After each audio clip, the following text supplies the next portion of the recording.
Stress is a natural and essential response state that prepares the body for situations that are perceived to be of a critical or life-threatening nature.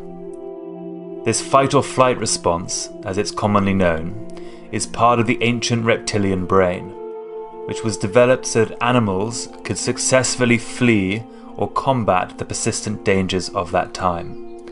This physiological adaptation proved to be an essential component to their survival, which is why it still pervades our modern-day biological makeup. Most of us living in the developed world would agree that the environment we inhabit today is inherently less life-threatening than in previous periods, and yet most of us spend more time in this fight-or-flight state than ever before. The annual stress survey commissioned by the American Psychological Association found that about 25% of Americans are experiencing high levels of stress, while another 50% reported moderate levels of stress. And up to 90% of doctors' visits in the US are stress-related.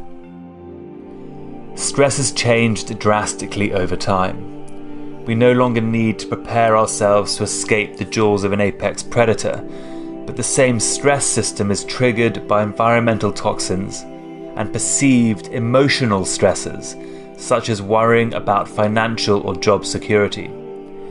These new perceived threats are creating real, prolonged, physiological stress responses, which are the direct cause for many of the non-communicable diseases such as heart disease, diabetes, Alzheimer's, autoimmune disease, and depression. This powerful stress response is effective and useful when experienced for short periods of time. But when the stress hormones of adrenaline and cortisol remain in our system for prolonged periods, it can have meaningful adverse effects on our health and well-being.